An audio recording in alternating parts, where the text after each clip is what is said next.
இதனுடைய ஒட்டுமொத்த வரலாற்று கதையையும் உங்களுக்கு வழங்க நாங்கள் தீர்மானித்தோம். குறிப்பாக 500 வருடங்களுக்கு முன்பாக ஸ்பானிய மன்னர்களால் உருவாக்கப்பட்ட அவர்களுடைய மனதில் தோன்றிய ஒரு வரலாற்று சின்னமாக இருந்த இந்த பனாமா கால்வாய் என்பது ஒரு காலகட்டத்தில் பிரான்சின் கையில் செல்கிறது. அவர்கள் மிகப்பெரிய ஒரு கால்வாயை உருவாக்குவதற்காக பிழையான திட்டமிடலோடு மேற்கொண்ட ஒரு விடயம்தான் பல்வேறுபட்ட மாற்றங்களை ஏற்படுத்தி இருந்தது. பின்பு எப்பொழுதும் போல வல்லரசு நாடான அமெரிக்கா தன்னுடைய மூக்கை நுழைக்கிறது. அவர்கள் தங்களுடைய கட்டுப்பாட்டிற்குள் இதை அமைப்பதற்கான நடவடிக்கைகளை மேற்கொள்கிறார்கள். பின்பு பனாமா கால்வாய் என்பது உருவாகிறது. ஆனாலும் கூட பல உயிர்கள் காவு கொள்ளப்பட்டிருக்கின்றன. மிக முக்கியமாக இந்த கால்வாயை உருவாக்குவதற்காக ராஜதந்திரம் என்கின்ற ரீதியில் அவர்கள் மேற்கொண்ட ஒவ்வொரு நடவடிக்கைகளும் அதிர்ச்சியை ஏற்படுத்தி இருந்தன. இன்றும் கூட இந்த கால்வாயினூடாக அதிகபட்ச வருமானம் கிடைக்க பெற்றாலும் கூட இதனுடைய வருமானம் இதனுடைய எதிர்காலத்தை எப்படி மாற்றி அமைக்கப் போகிறது என்பதை கடந்த கால வரலாற்றை தெரிந்து கொள்ளால் உங்களால் புரிந்து கொள்ளக்கூடியதாக இருக்கும். குறிப்பாக சூயஸ் கால்வாய் தொடர்பாக பல்வேறுபட்ட விடயங்களை இதற்கு முன்பாக, அதாவது மார்ச் மாதம் இறுதியிலே நாங்கள் உங்களுக்கு வழங்கியிருந்தோம்.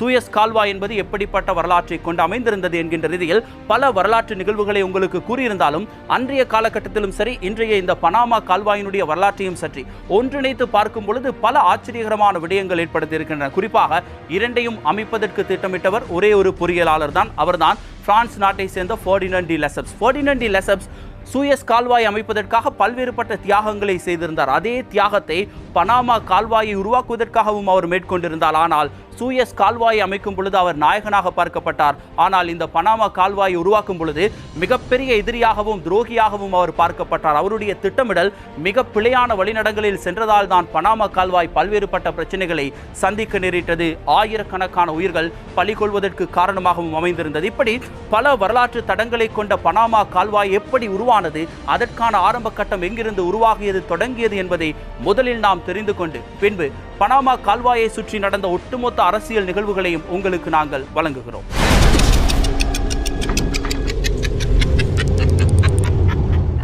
செய்மதி புகைப்படங்களை உற்று நோக்கும் போது தென் அமெரிக்காவில் காணப்படும் ஒரு ஏரியின் மேலாக வெட்டப்பட்ட மரங்களின் எச்சங்கள் உங்கள் கண்களுக்கு தெரிய வரும். நதி நீரின் நடுவே பச்சை பசேலென புல்வெளிகளை போர்த்தியது போல் தோன்றும் நிலங்கள் உண்மையில் ஆற்றின் நடுவே அமைந்திருக்கும் தீவுகள் அல்ல, அவை மலை முகடுகள். உண்மையில் சில 100 வருடங்களுக்கு முன்பு இந்த பகுதி ஏரியாகவோ குளமாகவோ அல்லது ஆற்றையொற்றிய சேற்று நில பகுதியாகவோ இருந்திருக்கவில்லை. சிங்கராஜ வனம் போல், வில்பத்து காட்டை போல் அடர்ந்த ஒரு வனப்பகுதியாக இந்த பகுதி இருந்து வந்தது. பின்பு மனிதன் இங்கு நீர் அணை மற்றும் ஏனைய உட்கட்டுமான வசதிகளை மேம்படுத்தி தற்போது இருப்பதை போன்று மாபெரும் ஏரியாக இந்த பகுதியை மாற்றியிருக்கிறான். மழை காடுகளாக இருந்திருக்க வேண்டிய இடம் மழை நீரை தேக்கி வைக்கும் அணைக்கட்டாக மாறியதன் பின்னணியில் பல நாடுகளின் பண ஆசையும் சர்வதேச கடல் வர்த்தகத்தின் தேவைப்பாடுகளும் பின்னி பிணைந்துள்ளது. உண்மையில் இந்த ஏரி உருவாக்கப்பட்டதன் முதன்மை நோக்கம் குறுகிய நிலப்பகுதியால் பிரிக்கப்பட்டிருந்த 2 கடல் பிரதேசங்கள் நீர் வழியாக ஒன்றிணைந்து சர்வதேச கடல் வர்த்தகத்தில் ஏற்படும் தாமதங்களை நீக்குவதாகும். அதுவரை ஆசியா, அமெரிக்கா மற்றும் ஆப்பிரிக்கா இடையிலான கடல் வர்த்தக பாதை தென் அமெரிக்காவை சுற்றி செல்வதாக அமைந்திருந்தது. இதன் காரணமாக பிரயாணத்தின் போது அதிக நேர விரயமும் எரிபொருள் விரயமும் ஏற்பட்டது. உண்மையில் இந்த வர்த்தக பாதை பற்றிய பிரச்சனை இன்று நேற்று அல்ல, பல 100 வருடங்களாக பாய்மர கப்பல்கள் காலம் தொடக்கம் இருந்து வரும் ஒரு பிரச்சனையாகவே சர்வதேச வர்த்தகத்தில் நோக்கப்படுகிறது.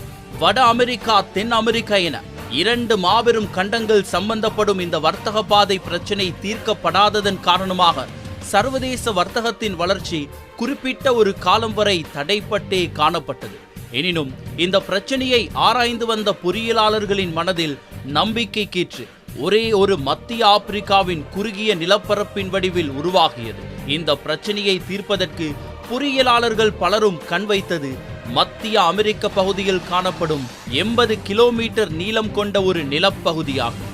அதாவது கப்பல் போக்குவரத்து நெரிசல் அதிகமாக காணப்படும் 2 பெரும் சமுத்திரங்களான பசிபிக் மற்றும் அட்லாண்டிக் ஆகிய 2 கடல்களையும் பிரிக்கும் வகையில் வட மற்றும் தென் அமெரிக்காவின் நடுப்பகுதியில் அமைந்திருக்கும் குறுகிய நிலப்பிரதேசமான பனாமாவின் மூலம் இணைப்பது பொறியியலாளர்களின் திட்டமாக காணப்பட்டது. சூயஸ் கால்வாயைப் போலவே நிலத்தை வெட்டி நீர்ப்பாதையை உருவாக்கி அதனூடாக கப்பல் போக்குவரத்தை மேற்கொள்வது அவர்கள் முன்வைத்த தீர்வாகவும் காணப்பட்டது.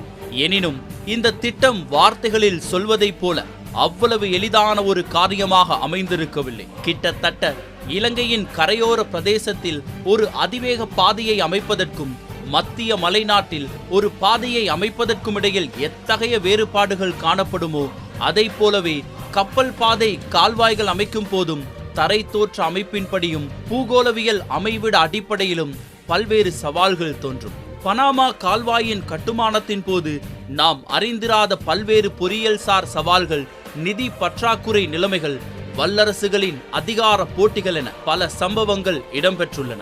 பனாமா கால்வாய் எவ்வாறு கட்டப்பட்டது, என்ன காரணத்தினால் அது உலகத்திலேயே ஒரு தனித்துவமான பொறியியல் கட்டமைப்பாக பார்க்கப்படுகிறது, பனாமாவின் உருவாக்கத்திற்கு வித்திட்டவர்கள் யார், அதன் மூலம் லட்சக்கணக்கான பணத்தை சம்பாதித்துக் கொண்டவர்கள் யார், யாரும் கணக்கில் கொள்ளாத அடர்ந்த ஒரு காட்டுப்பகுதியை வல்லரசு நாடுகள் கண் வைத்ததன் பின்னணி என்ன, வாருங்கள் தெரிந்து கொள்வோம் இன்றைய தடம் நிகழ்ச்சியில்.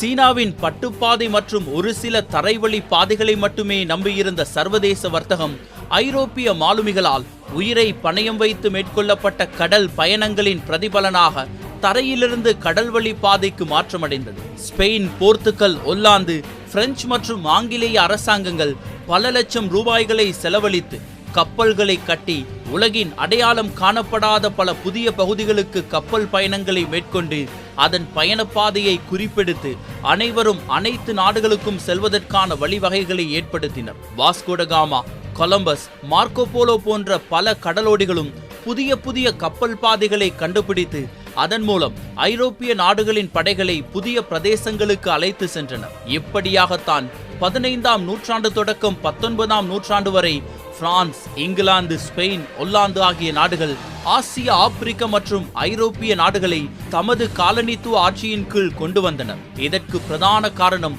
கடுமையான குளிர் நிலவும் ஐரோப்பிய நாடுகளில் விவசாயம் மற்றும் ஏனைய கைத்தொழில்களை மேற்கொள்வதற்கு வளங்கள் பற்றாக்குறையாக காணப்பட்டது. எனினும் பலம் குன்றிய ஆசிய மற்றும் ஆப்பிரிக்க நாடுகளில் இயற்கை வளங்களுடன் சேர்த்து மனித வளமும் அபரிமிதமாக காணப்பட்டது. இப்படியாக நாடுகள் அடிமைப்படுத்தப்பட்டு உற்பத்தி தொழில்கள், கைத்தொழில், விவசாயம் ஆகியவை மேம்படுத்தப்பட்டது. அதன் மூலம் பெறப்பட்ட வெளியீட்டை வெளிநாடுகளுக்கு ஏற்றுமதி செய்து தமது வருமானத்தை ஐரோப்பியர்கள் பெருக்கிக் கொண்டனர். ஆடிய காலும் பேசிய வாயும் ஓயாது என்பது போல ஆங்கிலேயர்களுக்கு மேலும் பல புதிய இடங்களுக்கு செல்வதும் வளங்களை கொள்ளையடிப்பதும் பொழுதுபோக்காகவே மாறியிருந்தது. அத்துடன் அவர்களது கப்பல் வர்த்தக பாதைகளும் ஒன்றையொன்று இணைப்பதாகவும் விரைவான பயண நேரத்தை கொண்டதாகவும் மாற வேண்டும் என்ற நோக்கம் அவர்களுக்குள் உருவாகியிருந்தது. இதன் மூலம் கடல் வர்த்தகத்தில் ஐரோப்பியர்களுக்கு காணப்படும் ஆளுமையை மேலும் அதிகரித்து பொருளாதார மற்றும் அரசியல் நலன்களை பெற்றுக்கொள்ளலாம் என ஐரோப்பிய ஆட்சியாளர்கள் கணக்கிட்டனர். அதாவது ஐரோப்பியர்கள் என்ற ஒற்றை கூரையின் கீழ் நிற்காமல் பிரிட்டிஷ், டச், பிரெஞ்சு மற்றும் ஸ்பானிய படைகள் தனித்தனியாக கடல் பாதைகள் மீதான ஆதிக்கத்தை நிலைநாட்ட ஒருவரையொருவர் எதிர்த்து போரிட்டுக் கொண்டிருந்தனர். அதாவது ஒவ்வொரு ஐரோப்பிய வல்லரசும் கடல் பாதைகள் மீது தனித்தனியே காதல் கொண்டிருந்தது. அதிலும் குறிப்பாக தென் அமெரிக்கா மற்றும் வட அமெரிக்கா இடையே ஊடறுத்து செல்லும் குறுகிய நிலப்பரப்பின் மீது 14ஆம் நூற்றாண்டு முதலே ஐரோப்பியர்கள் ஆதிக்கம் செலுத்த வேண்டும் என்ற திட்டங்களை முன்னெடுத்திருந்தனர். ஸ்பானிய படைகள் 14ஆம் நூற்றாண்டிலும் பின்பு ஸ்காட்லாந்து படையினர் 15ஆம் நூற்றாண்டிலும் இந்த பகுதியை கைப்பற்றுவதற்கான முயற்சிகளை மேற்கொண்டிருந்தனர். எனினும் பல்வேறு காரணங்களினால் இந்த முயற்சிகள் அனைத்தும் தோல்வியடைந்தன. அதன் பின்னர் 2-3 நூற்றாண்டுகள் இந்த பகுதியின் மீது யாரும் அக்கறை கொள்ளவில்லை. எனினும் 1880ஆம் ஆண்டு இறுதியான மற்றும் தீர்க்கமான ஆர்வம் பிரெஞ்சு கட்டுமானவியல் பொறியியலாளரான ஃபெர்டினண்ட் டி லெசப்ஸ் மூலம் வெளிப்படுத்தப்பட்டது. ஃபெர்டினண்ட் டி லெசப்ஸ் இந்த பாதைக்கான சரியான ஒரு திட்டத்தை தான் வடிவமைத்திருப்பதாக எண்ணினார். ஒரு சில மாதங்களுக்கு முன்னர் சூயஸ் கால்வாய் என்ற ஒரு பகுதியை பற்றி உலக தொலைக்காட்சிகள் செய்தி ஒளிபரப்பியதை நீங்கள் அறிந்திருக்கலாம். சடிதியாக ஏற்பட்ட மணல் புயலால் காற்று சுழற்சி ஏற்பட்டு எவகிவன் எனும் கப்பல் சூயஸ் கால்வாயினூடாக பயணித்துக் கொண்டிருந்த போது கால்வாயின் கரையோரத்தில் சிக்கிக் கொண்டது. இதனால் உலக பொருளாதாரம் கடுமையான சிக்கல்களை ஒரு சில நாட்களுக்கு எதிர்நோக்கியது. இதனை பற்றி நாங்கள் எமது தடம் நிகழ்ச்சியிலும் முன்பு விரிவாக பேசியிருந்தோம். இந்த சூயஸ் கால்வாயினதும் கட்டுமான பணிகளை முன்னின்று மேற்கொண்டவர் பொறியியலாளர் ஃபெர்டினண்ட் டி லெசப்ஸ் அவர்கள்தான். சூயஸ் கால்வாய் தந்த அனுபவத்தின் பலனாக அதிக தன்னம்பிக்கையுடன் வட அமெரிக்கா மற்றும் தென் அமெரிக்கா இடையே காணப்பட்ட நிலப்பகுதியூடாக அட்லாண்டிக் மற்றும் பசிபிக் சமுத்திரங்களை இணைக்கும் கடல் பாதையை தன்னால் அமைக்க முடியும் என அவர் நம்பினார். அதாவது சூயஸ் கால்வாயை போன்றே நிலப்பகுதியை கடல் மட்டத்திற்கு சமமாக அகழ்ந்து கால்வாயை உண்டாக்கி அதற்குள் கடல் நீரோட்டத்தை பாய்ந்தோட விட்டு கப்பல்களை அந்த பாதை மூலமாக கொண்டு செல்ல முடியும். அதன் மூலம் அட்லாண்டிக் சமுத்திரத்திலிருந்து செல்லும் ஒரு கப்பல் தென் அமெரிக்காவை சுற்றி செல்லலாம். மத்திய அமெரிக்காவின் நடுப்பகுதியூடாக பசிபிக் சமுத்திரத்தை சென்றடைய முடியும் எனவும் அவர் கூறினார். சூயஸ் கால்வாய் திட்டத்தின் அமோக வெற்றி அவருக்கு அதீதமான நம்பிக்கையை இந்த புதிய திட்டத்தின் மீதும் அளித்திருந்தது. அதாவது சூயஸ் கால்வாயை போலவே இந்த கால்வாயையும் அமைத்து விடலாம் என அவர் எண்ணியிருந்தார். ஆனால் கட்டுமான துறையில் அவருக்கு இருந்த நிபுணத்துவம் மற்றும் சிறப்பு தேர்ச்சி தரை தோற்றத்தை பற்றி அறிந்து கொள்வதில் காணப்படவில்லை. பிரதானமான ஒரு பிரச்சனையை அவர் இங்கு கவனிக்க தவறிவிட்டார். எகிப்து என்பது சமதளமான நிலப்பரப்பை கொண்ட ஒரு பாலைவன பிரதேசமாகும். எகிப்தின் மண்ணின் தன்மையும் சற்று இலகியதாக கால்வாய் அமைப்பதற்கு ஏதுவாக காணப்பட்டது. வட மற்றும் தென் அமெரிக்கா இடையில் காணப்பட்ட பனாமாவில் தரை தோற்றமானது மலை குன்றுகளை கொண்டதாக காணப்பட்டது. கால்வாய் வெட்டியமைக்க வேண்டிய நேர்கோட்டு பகுதி இறுகிய மலை குன்றுகளால் நிறைந்திருந்தது. இதன் காரணமாக கால்வாயின் உத்தேச திட்டத்தில் காணப்பட்ட நிலப்பகுதி கடல் மட்டத்தை காட்டிலும் அதிக உயரத்தில் அமைந்திருந்தது. எனவே மலை முகடுகளை உடைத்து நிலப்பகுதியை கடல் மட்டத்திற்கு சமமாக அமைப்பது என்பது எளிதான காரியமாக காணப்படவில்லை. இதே நேரம் மற்றொரு பிரெஞ்சு பொறியியலாளரான அடல்ஃபே கொடின் டி லெபினே இந்த திட்டத்தை பற்றி கேள்விப்பட்டு ஃபெர்டினண்டுக்கு ஆலோசனை வழங்கினார். அதாவது மலைகளை வெட்டி நிலப்பரப்பை சமப்படுத்துவது என்பது நடைமுறைக்கு சாத்தியமற்ற ஒன்று. அந்த முறையில் திட்டத்தை உங்களால் நிறைவேற்ற முடியாது என ஆணித்தரமாக கூறினார். மேலும் மலைகளை உடைத்து நிலப்பகுதியை கடல் மட்டத்திற்கு கொண்டு வருவதை விட கடல் மட்டத்தை மலைகளின் உயரத்திற்கு கொண்டு செல்வதன் மூலம் மட்டுமே இந்த கால்வாய் திட்டத்தை உங்களால் நிறைவேற்ற முடியும் என கூறினார். தனது முதலாவது திட்டத்தில் காணப்பட்ட இந்த பிழைகளை ஏற்றுக்கொண்ட ஃபெர்டினண்ட் தனது தவறை உணர்ந்து கொண்டார். அடல்ஃபேயினால் முன்வைக்கப்பட்ட புதிய திட்டத்தின்படி கால்வாயின் கட்டுமான பணிகளை ஆரம்பித்தார். அத்துடன் இது மிகவும் சிறப்பான திட்டம் என கூறி அடல்ஃபேயை கால்வாய் திட்டத்தின் தலைமை பொறியியலாளராக பதவி உயர்வு வழங்கி கௌரவித்தார். இப்படியெல்லாம் நான் சொல்ல போகிறேன் என்று நீங்கள் நினைத்தால் உங்களது எண்ணத்தை உடனடியாக மாற்றிக்கொள்ளுங்கள். ஏனென்றால் இப்படியான ஒரு சம்பவம் அங்கு இடம்பெறவில்லை. கடல் மட்டத்தை மலைகளின் உயரத்திற்கு கொண்டு செல்வதா? என்ன ஒரு முட்டாள்தனமான யோசனை! இது கனவிலும் நடக்கக்கூடிய ஒரு விடயம் அல்லவென ஃபெர்டினண்ட் கோபமாக கூறினார். மேலும் நான் ஒரு உலக புகழ்பெற்ற கட்டுமான பொறியியலாளன், என்னை விட உனக்கு அதிகமாக ஒன்றும் தெரியாது. எனது திட்டப்படி கடல் மட்டத்திற்கு சமமாக நிலத்தை கொண்டு வந்து கால்வாய் அமைக்கப்படும் என தெரிவித்தார். அதாவது சூயஸ் கால்வாய் அமைக்கப்பட்ட பொறியியல் நெறிமுறையின்படியே பனாமா கால்வாய் அமைக்கப்படும் எனவும் தெரிவித்தார். இதன்படி அவரது வழிகாட்டுதலுக்கு அமைவாக பிரெஞ்சு பொறியியலாளர்கள் கட்டுமான பணிகளை விரைவாக ஆரம்பித்தனர்.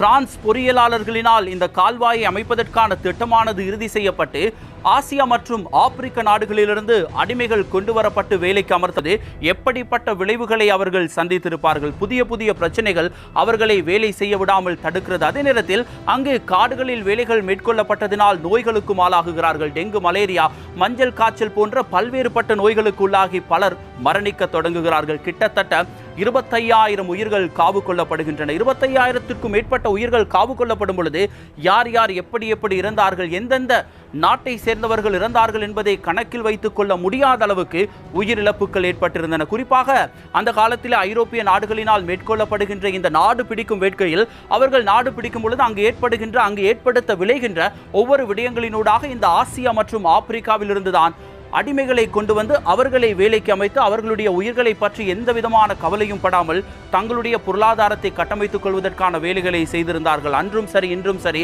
இவ்வாறான விடயங்கள் உலகம் முழுவதும் நடைபெற்றுக் கொண்டுதான் இருக்கின்றன. வல்லரசு நாடுகள் இதைதான் மிகப்பெரிய வளர்ச்சியாக எண்ணி செய்து கொண்டிருக்கிறார்கள். காரணம், ஆசியாவிலும் ஆப்பிரிக்காவில் உள்ள மக்கள் அடிமைகளாகவே பல்வேறுபட்ட நாடுகளில் இன்று வரை பார்க்கப்படுகின்ற ஒரு சோகம் இடம்பெற்றுக் கொண்டுதான் இருக்கின்றன. குறிப்பாக 1850ஆம் ஆண்டுகளுக்கு பிற்பாடு இடம்பெற்ற இந்த வரலாற்று கதையில் இன்றைய 2021ஆம் ஆண்டிலும் கூட இதே போன்று மாறுபடாத முகத்தோடு தான் பல வல்லரசு நாடுகள் இயங்கிக் கொண்டிருக்கின்றன. குறிப்பாக பிரான்ஸ் இந்த திட்டத்தை அமைப்பதற்காக பல்வேறுபட்ட நடவடிக்கைகளை மேற்கொண்டிருந்தாலும் ஃபெர்டினண்ட் டி லெசப்ஸ் மேற்கொண்ட ஒவ்வொரு நடவடிக்கையும் பல்வேறுபட்ட புதிய சிக்கல்களை மேற்கொண்டிருந்தது. அவர் நினைத்தது சூயஸ் கால்வாய் அமைப்பது போன்று வெற்றிகரமாக இதையும் முடித்து விடலாம் என்று. காரணம், இதனுடைய தோற்றம் அமைவிடமே பல்வேறுபட்ட சிக்கல்களை தோற்றுவித்திருந்தது. இதனால் அவர்கள் எதிர்பார்த்த இலக்கை அடைய முடியாமல் கிட்டத்தட்ட இந்த கால்வாய் அமைக்கும் பணி தோல்வியடைந்த ஒரு பணியாகவும் ஒரு விடயமாகவும் மாறியிருந்தது. பல்வேறுபட்ட முதலீட்டாளர்களுக்கு மிகப்பெரிய ஏமாற்றத்தையும் செலவினங்களையும் தந்த ஒரு திட்டமாகவும் இந்த திட்டம் கைவிடப்பட்ட ஒரு திட்டமாகவும் மாறியிருந்தது. இப்படிப்பட்ட ஒரு நிலையில் எப்படி இந்த பனாமா கால்வாய் உருவாக்கியது, அதற்கு பின்னால் இடம்பெற்ற அரசியல் நாடகங்கள் என்ன என்பதையும், எப்படியெல்லாம் இந்த தொழிலாளர்கள் அடிமைப்படுத்தி கொல்லப்பட்டார்கள், அதே நேரத்தில் மரணித்தார்கள் என்கின்ற வரலாற்று நிகழ்வுகளையும் தடங்களையும் நாமும் தெரிந்து கொள்வோம். உண்மையில் கடினமான கட்டுமான பணிகளில் பிரெஞ்சு பொறியியலாளர்கள் நேரடியாக ஈடுபடுத்தப்படவில்லை. காலனித்துவ நாடுகளிலிருந்து கொண்டுவரப்பட்ட அடிமை தொழிலாளர்கள் மிகவும் குறைந்த சம்பளத்திற்கு வேலைக்கு அமர்த்தப்பட்டு சக்கையாக பிழிந்து வேலை வாங்கப்பட்டனர். கத்தி, கோடாரி மற்றும் எளிமையான கருவிகளை கொண்டு அடர்ந்து பறந்து விரிந்த அந்த காட்டுப்பகுதியை தொழிலாளர்கள் கைகளால் வெட்டி சமப்படுத்த ஆரம்பித்தனர். பல அடி உயரத்திற்கு வளர்ந்திருந்த மரங்களையும் மற்றும் செடி கொடிகளால் பின்னி பிணைந்திருந்த பற்றைகளையும் வெறும் கைகளால் வெட்டி தள்ளினர். அதன் பின்னர் மண்வெட்டிகளாலும் மண்ணல்லும் சவால்களாலும் கால்வாயை வெட்டி ஆழப்படுத்த தொடங்கினார்கள். சுட்டெரிக்கும் மத்திய அமெரிக்க தட்ப வெப்பநிலை அவர்களை வெப்பமான தார் சாலையில் போடப்பட்ட மண் புழுக்களைப் போல துன்புறுத்தியது. அதே போல மழை காலங்களில் அவர்களது வேலைத்தளம் முழுவதும் மழை நீர் தேங்கி நின்று, ஆம், நீங்கள் நினைத்தது சரி, மழை நீர் தேங்கிய இடங்களிலெல்லாம் டெங்கு, மலேரியா போன்ற நோய்களை பரவும் கொசுக்கள் முட்டையிட்டு பல்கி பெருகின. அதேபோல் குடிநீரின் தரமும் நோய் கிருமிகளால் பாதிக்கப்பட்டு காலரா போன்ற உயிர்கொல்லி நோய்கள் பரவத் தொடங்கின. ஆட்கொல்லி கொசுக்களின் கடி ஒரு பக்கம், குடிக்கும் நீரிலும் கூட சுகாதாரத்தை எதிர்பார்க்க முடியாத வேலை சூழல் மறுபக்கம் என இப்படியாக அங்கு வேலை செய்த அடிமை வேலையாட்களின் சூழ்நிலை மிகவும் மோசமான நிலையில் காணப்பட்டது. இந்த கடினமான சூழ்நிலைகளிலும் அந்த அப்பாவி அடிமை தொழிலாளர்களுக்கு ஆதரவாக பொறியியலாளர் ஃபெர்டினண்டும் களத்தில் கையில் மண்வெட்டியுடன் நின்று வேலை செய்து அவர்களுக்கு உரமூட்டினார், மன தைரியம் அளித்தார். அப்படிப்பட்ட நல்லவர் அல்ல ஃபெர்டினண்ட். நான் விளையாட்டிற்கு அவ்வாறு கூறினேன். அவர் திட்டம் ஆரம்பித்தவுடன் பிரான்ஸ் நாட்டிற்கு சென்று தனது தனிப்பட்ட வாழ்க்கையை இன்பமாக அனுபவித்து வாழ்ந்து கொண்டிருந்தார். பனாமா கால்வாய் கட்டுமான பணிகள் இடம்பெற்றுக் கொண்டிருந்த அடுத்த 7 வருடங்களில் வெறும் 2 முறை மட்டுமே அவர் பனாமாவுக்கு பயணம் மேற்கொண்டு திட்ட பணிகளை பார்வையிட்டிருந்தார். திட்டம் ஆரம்பித்து 7 வருடங்களின் பின்னர் தான் எத்தகைய ஒரு பிழையான காரியத்தை செய்துள்ளேன் என அவர் உணர்ந்து கொண்டார்.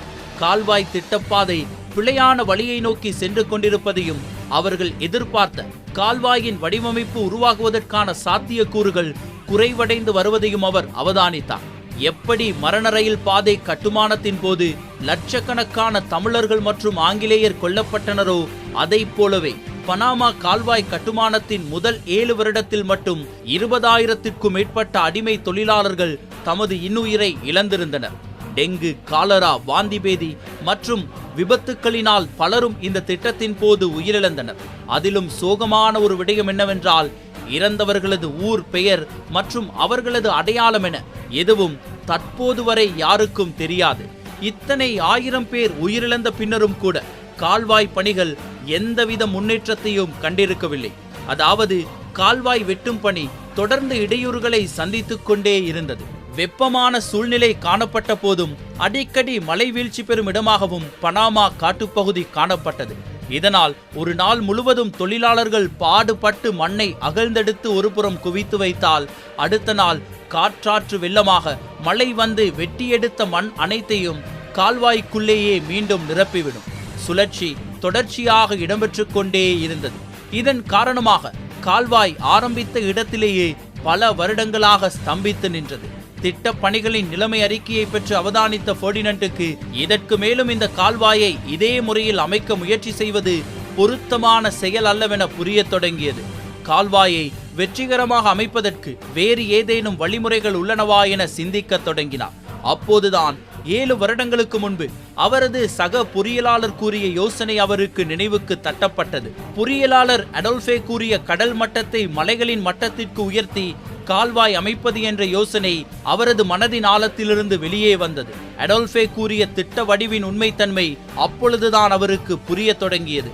எனினும் திட்டம் ஏற்கனவே ஆரம்பித்து 7 வருடங்களாக இருந்தபடியால் தற்பொழுது திட்ட வடிவத்தை மாற்றுவது இயலாத காரியமாக காணப்பட்டது.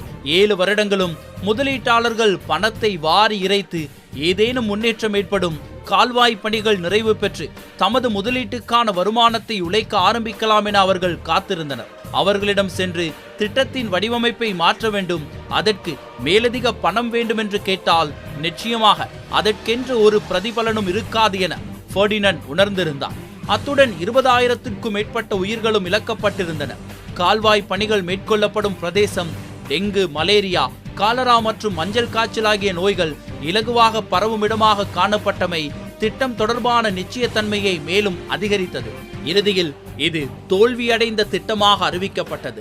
கட்டுமான பணிகளை பொறுப்பேற்று நடத்தி வந்த நிறுவனம் கால்வாய் பணிகளை மொத்தமாக கைவிட்டு 1889ஆம் ஆண்டு அந்த பகுதியிலிருந்து மூட்டை முடிச்சுக்களுடன் வெளியேறியது. தொழிலாளர்கள், உதவியாளர்கள், பொறியியலாளர்கள், திட்ட மேலாளர்கள் என அனைவரும் அங்கிருந்து வெளியேறி சென்றனர். ஒரே ஒருவரை தவிர பிலிப் என்ற ஒரே ஒரு பொறியியலாளர் மட்டுமே இந்த திட்டம் தொடர்பாக வேறு விதமான மனநிலையை கொண்டிருந்தார்.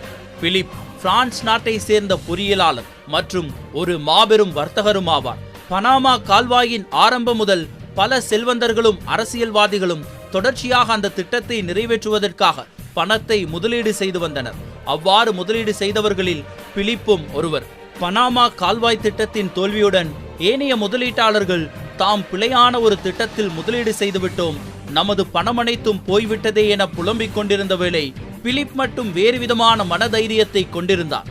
என்ன விலை கொடுத்தாவது இந்த திட்டத்தை நிறைவு செய்து இதனை வெற்றிகரமான ஒரு திட்டமாக உலகிற்கு அர்ப்பணிக்க வேண்டும் என்ற வேட்கையை அவர் கொண்டிருந்தார். அடுத்தடுத்து இடம்பெற்ற நிகழ்வுகள் எம்மை தூண்டும் விதமான சம்பவங்களாகவும் இதுவரை தடம் நிகழ்ச்சிக்காக தேடிய விடயங்களிலேயே நினைத்து பார்க்க முடியாத சம்பவங்களாகவும் நிறைந்து காணப்பட்டது. 1900களின் ஆரம்ப காலகட்டத்தில் ஐக்கிய அமெரிக்கா இன்று தான் ஏற்றிருக்கும் உலக போலீஸ்காரன் எனும் அந்தஸ்தை அடைவதற்கான ஆரம்ப பணிகளை ஆரம்பித்திருந்தது. அதற்கு முன்பு வரை உலக வரலாறு கிரேக்கம், பிரெஞ்சு, பிரிட்டிஷ், ஒல்லாந்து, பெர்சியா, சீனாவை சுற்றி இயங்கிக் கொண்டிருந்த போது மெல்ல மெல்ல ஐக்கிய அமெரிக்கா உலக அரங்கில் தனது காலடி தடத்தை ஒவ்வொரு இடமாக எடுத்து வைக்க தொடங்கியிருந்தது. அப்போதுதான் அவர்கள் ஸ்பெயினுடன் போரொன்றை தொடங்கியிருந்தனர். மேலும் பிலிப்பைன்ஸ், போர்ட்டோரிக்கோ மற்றும் குவாம் ஆகிய பகுதிகளை ஐக்கிய அமெரிக்கா கைப்பற்றியிருந்தது. அத்துடன் சுயாட்சி பிரதேசமாக தனி நாடாக விளங்கி வந்த ஹவாய் தீவின் ஆட்சியையும் கவிழ்த்து அதிகாரத்தை கைப்பற்றி ஐக்கிய அமெரிக்காவின் மற்றொரு மாநிலமாக ஹவாயை மாற்றியிருந்தது. அத்துடன் அமெரிக்கன் சமோவா தீவுகளையும் அவர்கள் கைப்பற்றி தமது உடைமையாக்கியிருந்தனர். அமெரிக்க பெருநிலத்தை தாண்டி பல தீவுகளையும் நாடுகளையும் கைப்பற்றி தனது ராஜ்யத்தை விரிவுபடுத்தும் செயற்திட்டம் தொடர்ச்சியான வெற்றிகளை பெற்றுத்தர ஐக்கிய அமெரிக்காவின் ஆட்சியாளர்கள் புதிய புதிய நிலப்பகுதியை கைப்பற்றுவதற்கு ஆர்வம் காட்ட தொடங்கினர். அந்த காலகட்டத்தில் ஐக்கிய அமெரிக்காவின் ஜனாதிபதியாக டெடி ரூஸ்வெல்ட் பதவி வகித்து வந்தார். அமெரிக்காவை சுற்றி பசிபிக் மற்றும் அட்லாண்டிக் கடல் பகுதிகளில் தனது அதிகாரத்தை மெல்ல மெல்ல விரிவுபடுத்தி வந்த ஐக்கிய அமெரிக்கா நாடு பிடிக்கும் திட்டங்களை மேலும் விரிவாக்கம் செய்வதற்கு விரும்பியது. அதற்கு பிரதானமாக கப்பற்படையின் பலத்தை அதிகரிக்க வேண்டும் என்பது ரூஸ்வெல்ட்டின் திட்டம். ஏதேனும் ஒரு வகையில் அட்லாண்டிக் மற்றும் பசிபிக் கடல் பகுதிகளை இணைப்பதன் மூலம் வட மற்றும் தென் அமெரிக்க பிராந்தியத்தில் ஐக்கிய அமெரிக்காவின் ஆதிக்கம் மேலும் பலமடையும் என அவர் கணக்கிட்டார். எனவே இரு கடல் பகுதிகளையும் இணைப்பதற்கு கால்வாய் ஒன்றை அமைக்க வேண்டும் எனவும் அவர் முடிவு செய்தார். கால்வாயை அமைப்பதற்கு பொருத்தமான ஒரு பிரதேசத்தை மத்திய அமெரிக்கா பகுதியில், அதாவது தென் மற்றும் வட அமெரிக்க கண்டங்களுக்கு நடுவே நீண்டு காணப்படும் நிலப்பகுதியில் இந்த கால்வாயை அமைக்க வேண்டும் என அவர்கள் தீர்மானித்தனர். எனினும் உண்மையில் அவர்களது முதன்மை தெரிவாக அமைந்திருந்தது பனாமா பிரதேசம் அல்ல, மத்திய அமெரிக்காவில் அமைந்திருந்த நிக்கரகுவா பகுதியிலேயே அவர்கள் கால்வாய் அமைக்க திட்டமிட்டிருந்தனர். எனினும் இது பனாமாவை விட அதிக நீளம் கொண்ட பிரதேசமாக காணப்பட்டது. அதாவது அட்லாண்டிக் மற்றும் பசிபிக் இடையிலான தூரம் பனாமாவில் காணப்பட்டதை விட நிக்கரகுவாவில் அதிகமாகவே காணப்பட்டது. எனினும் நிக்கரகுவாவில் ஏற்கனவே ஒரு பெரிய ஏரி காணப்பட்டது. அந்த ஏரியை கால்வாய் அமைத்து நீட்டித்து நீர்வழி பாதையை அமைக்க முடியும் என்ற வசதி அங்கு காணப்பட்டது. இதன் அடிப்படையில் ஐக்கிய அமெரிக்க அதிகாரிகள் மற்றும் பொறியியலாளர்கள் திட்ட பணிகளை ஆரம்பித்திருந்தனர். அளவையியல் பணிகள் தொடங்கப்பட்டு திட்ட வரைவு பணிகளும் ஒரு சேர ஆரம்பிக்கப்பட்டிருந்தன.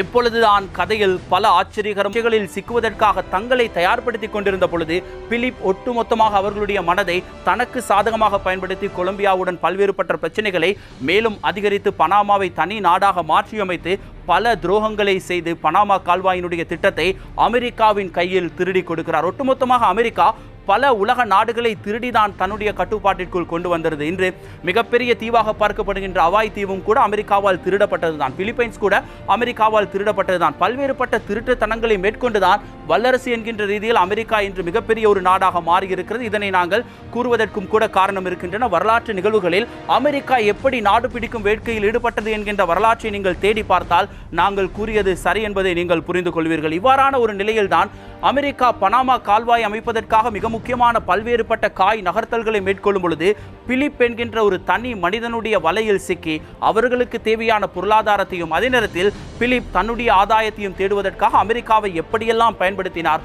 பனாமா மக்களை எப்படியெல்லாம் ஏமாற்றினார், என்னதான் நடந்தது, பனாமா கால்வாய் எப்படி உதயமானது என்பதை நாமும் தெரிந்து கொள்வோம். அதே காலகட்டத்தில் பிரெஞ்சு பொறியியலாளரான பிலிப் தோல்வியடைந்த கால்வாய் திட்டத்தில் தங்கியிருந்து தனக்கான வாய்ப்பு வரும் வரை காத்திருந்தார்.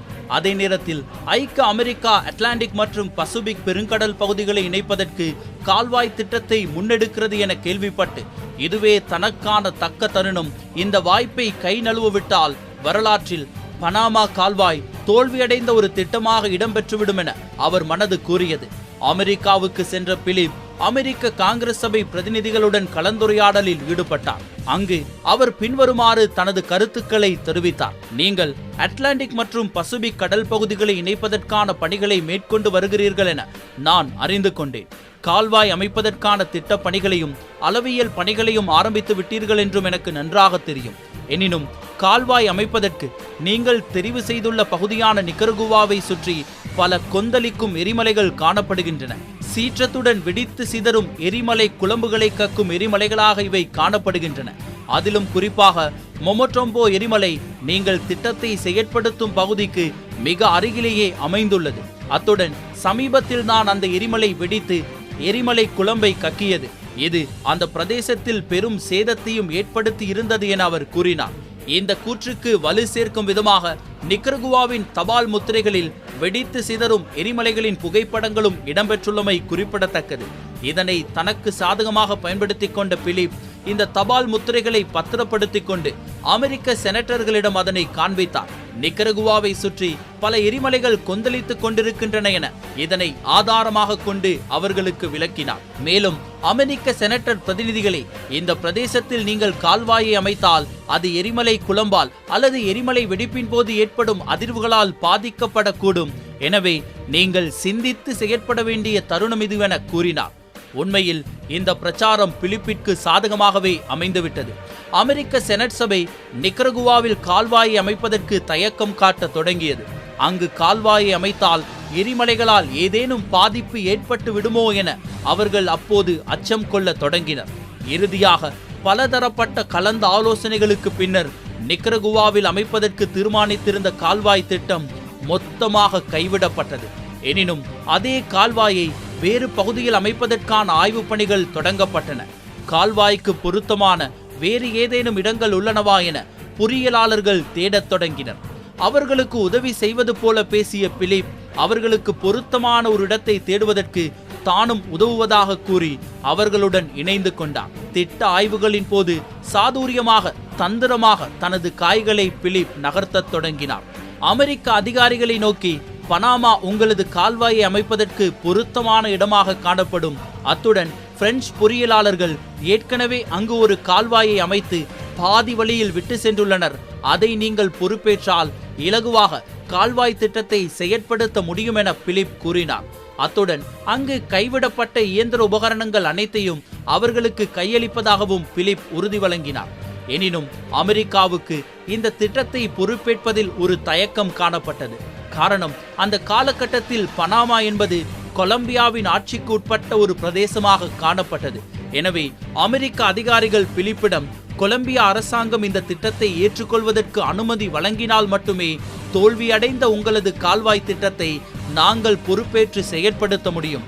ஆகவே கொலம்பியா அரசாங்கத்தை அணுகி தேவையான அனுமதியை பெற்று தாருங்கள் என்று கூறினார்கள். எனினும் பிலிப்பிற்கு நன்றாக தெரியும் கொலம்பியா இதற்கு ஒருபோதும் ஒத்துக்கொள்ளாது என்று.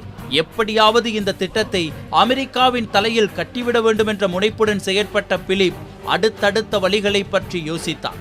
சட்டென சிந்தனையில் உதித்த ஒரு யோசனையாக அவர் கொலம்பியா அரசாங்கத்தை ஒதுக்கி வைத்துவிட்டு வேறு வழியில் சிந்திக்க தொடங்கினார். கொலம்பியாவின் பனாமா பிராந்தியத்தில் வசித்து வந்த மக்களை அவர் நேரடியாக சந்தித்தார். ஏற்கனவே ஒரு சில உள்நாட்டு குழப்பங்கள் அங்கு தோன்றியிருந்தன. கிளர்ச்சிக்கான வித்துக்களும் சற்று முளைவிட தொடங்கியிருந்தன. இதனை தனக்கு சாதகமாக பயன்படுத்திக் கொள்ள எண்ணிய பிலிப் பனாமா மக்களை அணுகி, எனக்கு தெரியும் நீங்கள் கொலம்பியாவின் ஆட்சியிலிருந்து விடுதலை பெற்று தனி நாடாக உதயமாக வேண்டும் என்று போராடி கொண்டிருக்கிறீர்கள். என்னால் உங்களுக்கு உதவ முடியும். ஒரு துளி ரத்தம் சிந்தாது உங்களுக்கான நாட்டை நான் பெற்று தருகிறேன். அதற்காக நீங்கள் என்னை உங்களது மக்கள் பிரதிநிதியாக ஏற்றுக்கொள்ள வேண்டும் என்று கூறினார். பிரெஞ்சு நாட்டவர் ஒருவரை தங்களது பிரதிநிதியாக ஏற்றுக்கொள்ள முதலில் தயங்கினாலும் பின்னர் பிரெஞ்சு உதவியுடன் பனாமா எனும் புதிய தேசத்தை உருவாக்கலாம் என்ற ஆசையில் பனாமா பகுதியை சேர்ந்த மக்கள் பிலிப்பை தமது பிரதிநிதியாக தேர்ந்தெடுத்தனர்.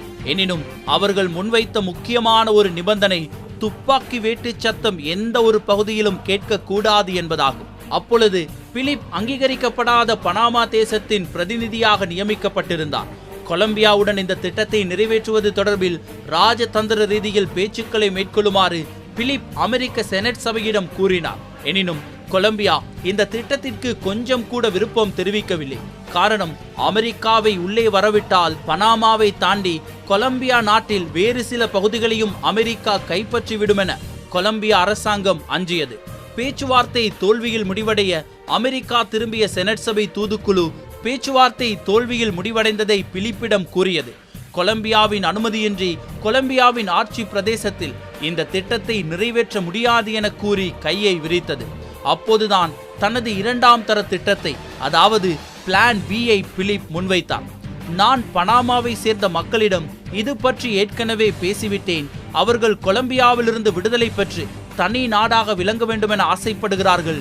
இந்த போராட்டத்தின் ஒரு பகுதியாக என்னை அவர்களது ராஜதந்திர பிரதிநிதியாக நியமித்தும் உள்ளனர். பனாமாவிற்கான தனியான அரசியல் யாப்பை நான் தயாரித்துள்ளேன். அத்துடன் அவர்களுக்கான தேசிய கொடியையும் நான் வடிவமைத்துள்ளேன்.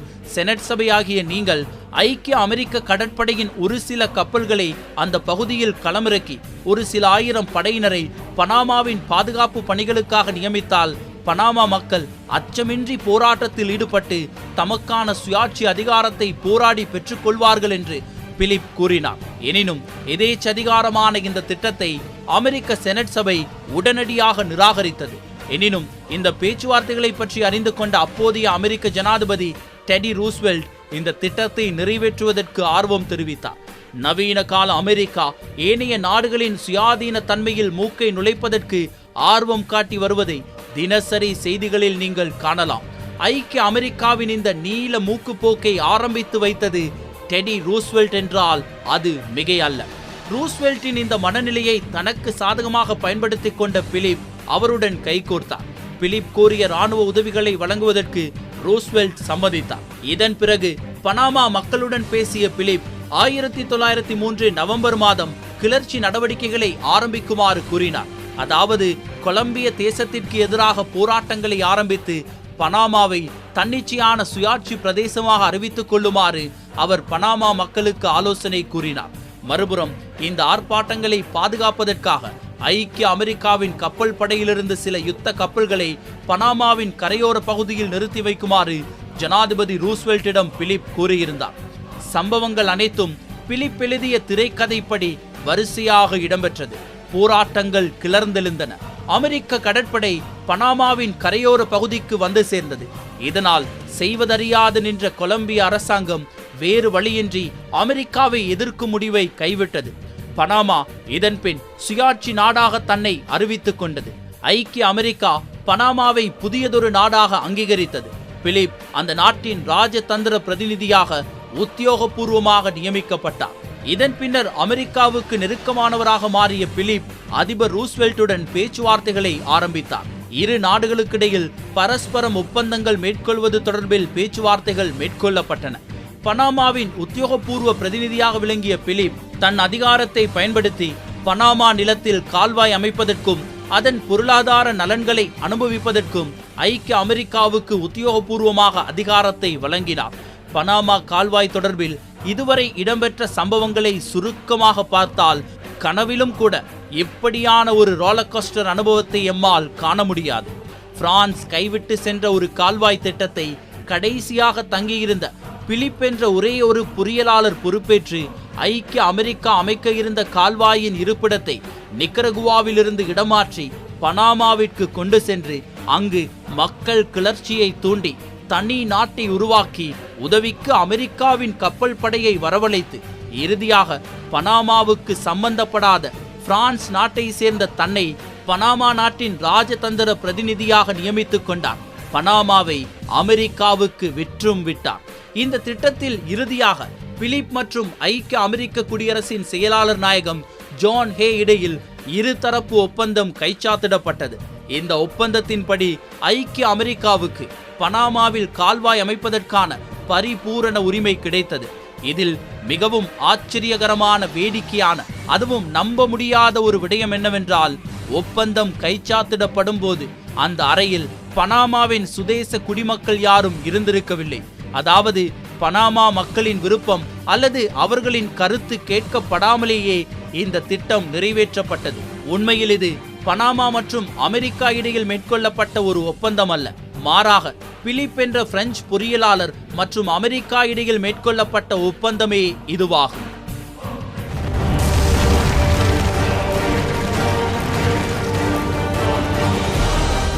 பிரான்சினால் தோல்வியடைந்த திருந்தாலும் கிட்டத்தட்ட 1999 ஆண்டு வரை தனது கட்டுப்பாட்டிற்குள்ளேயே அதை வைத்திருந்தது. ஒரு வழியாக 1999 ஆண்டு பனாமாவின் கையில் கொடுக்கப்பட்டு இன்று பனாமா பொருளாதாரத்தில் மிக சிறந்த நாடாக மாறுவதற்கு கூட இந்த பனாமா கால்வாய் மிகப்பெரிய அளவில் பலனளித்திருந்தது. குறிப்பாக பிலிப்பினால் கொண்டு வரப்பட்ட நடைமுறைப்படுத்தப்பட்ட ஒட்டுமொத்த திட்டங்களையும் அமெரிக்கா மிகவும் வெற்றிகரமாக செய்து முடித்திருந்தது. இதனுடைய வரலாறு, அதுவும் இது கட்டப்படுவதற்கு முன்பும் பின்பும் எவ்வாறான ஒரு நிலையில் அங்களுடைய இயற்கை செயற்பாடுகள் என்பது மேற்கொள்ளப்படுகின்றது என்கின்ற வரலாற்று நிகழ்வுகளை நாமும் தெரிந்து கொள்வோம்.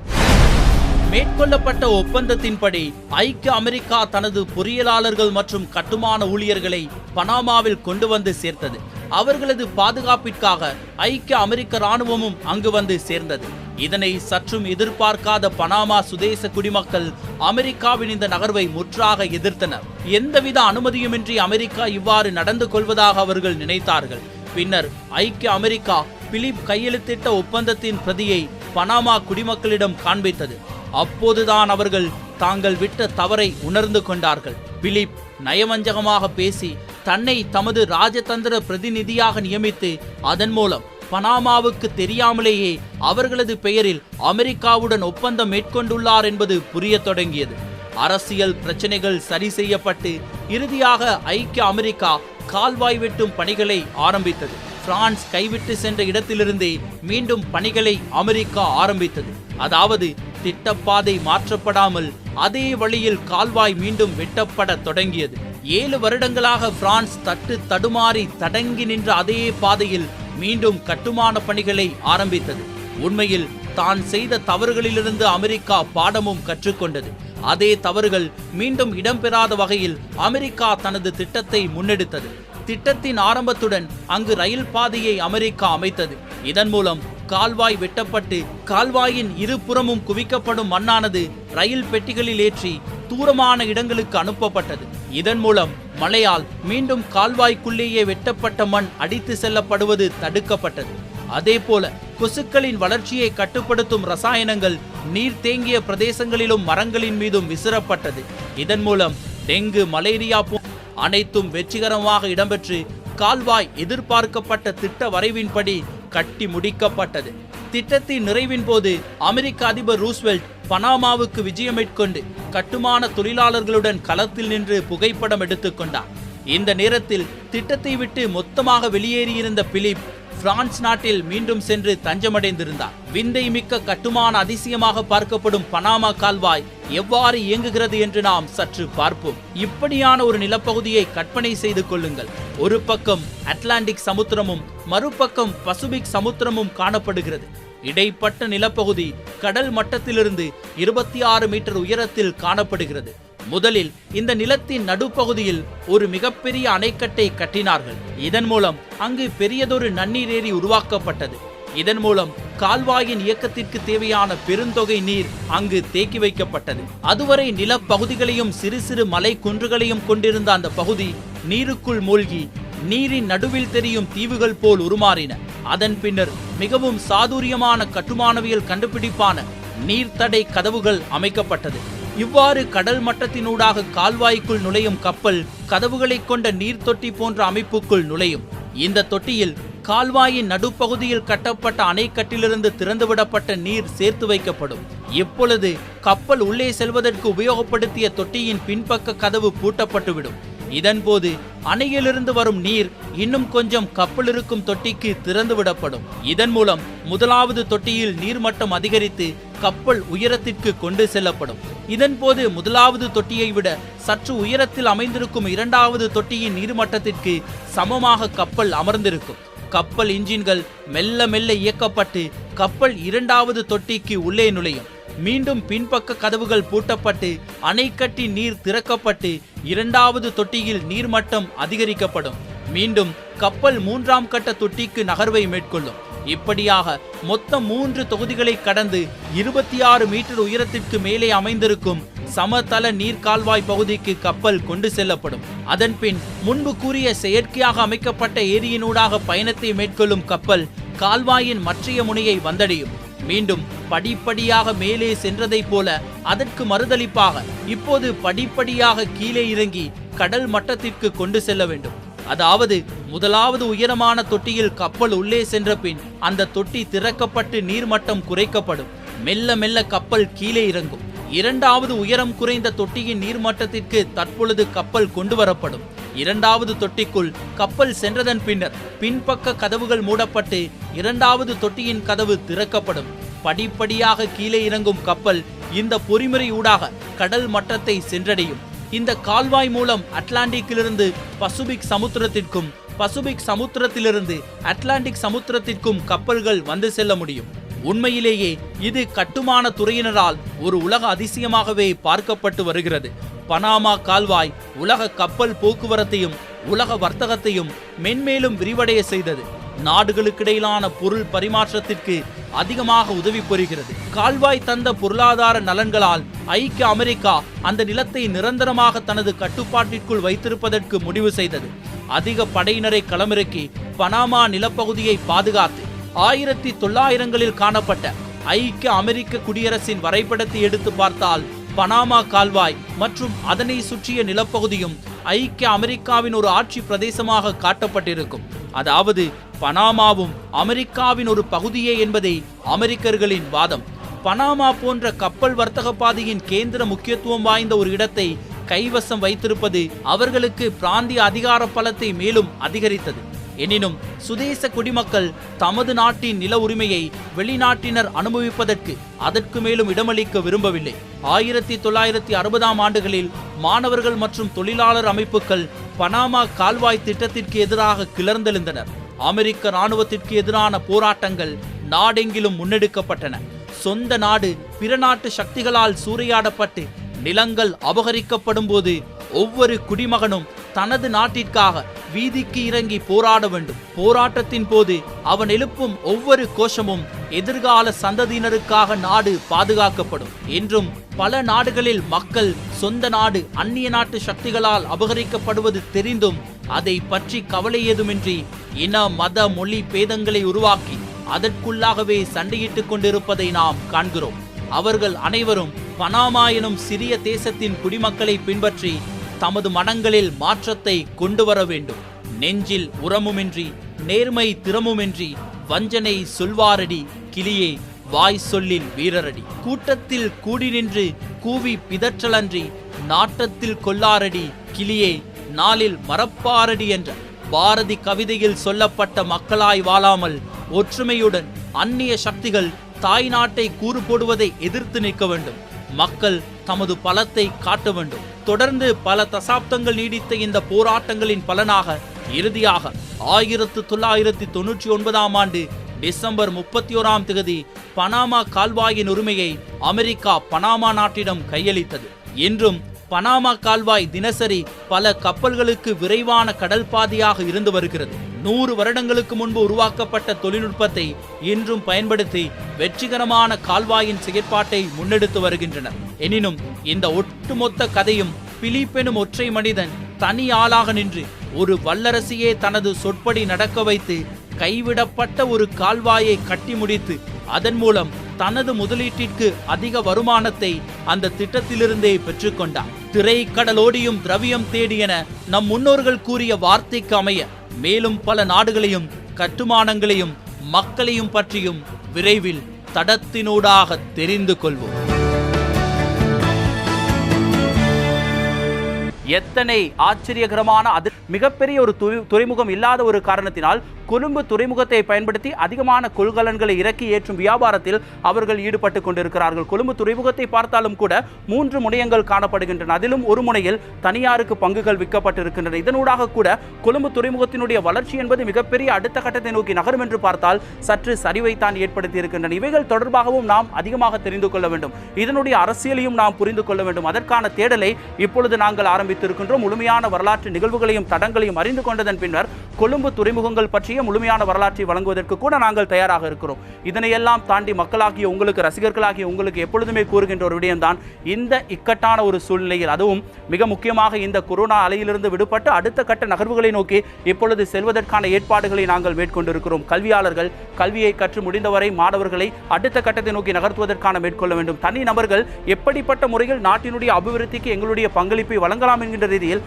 உங்களுடைய பங்களிப்பை கொடுக்க வேண்டும். அப்பொழுதுதான் நாடை அடுத்த கட்டத்தை நோக்கி முன்னேற்ற குறிப்பாக தெற்காசியாவை பொறுத்தவரையில் பங்களாதேஷினுடைய வளர்ச்சி எப்படி அபரிமிதமாக காணப்படுகிறதோ அதே போன்று 4 பக்கமும் கடலால் சூழப்பட்ட அற்புதமான பல்வேறுபட்ட வளங்களை கொண்ட எமது நாட்டை எப்படி நாம் கட்டி எழுப்பலாம் என்கின்ற ஒரு தனி மனித சிந்தனை உங்களுக்குள் வர வேண்டும் என்பதற்காகத்தான் பனாமா போன்ற ஒரு கால்வாய் எடுத்து அதனுடைய வரலாற்றை கூறி நீங்கள் சிந்திக்க வேண்டும். இதனூடாக உங்களுடைய தேடலை ஆரம்பிக்க வேண்டும் என்கின்ற ஒரு விடயத்தை நாங்கள் உங்களுக்கு கூற முற்பட்டோம். நிச்சயமாக எங்களுடைய எதிர்பார்ப்பு உங்களுக்கு புரியும் என்ற நம்பிக்கையோடு இந்த வாரமும் உங்களிடமிருந்து விடைபெறுகிறேன். நான் லவேந்திரன் ஜனநாயகம். தொடர்ந்து இணைந்திருங்கள். இது தடம், வரலாற்றின் மறுபக்கம்.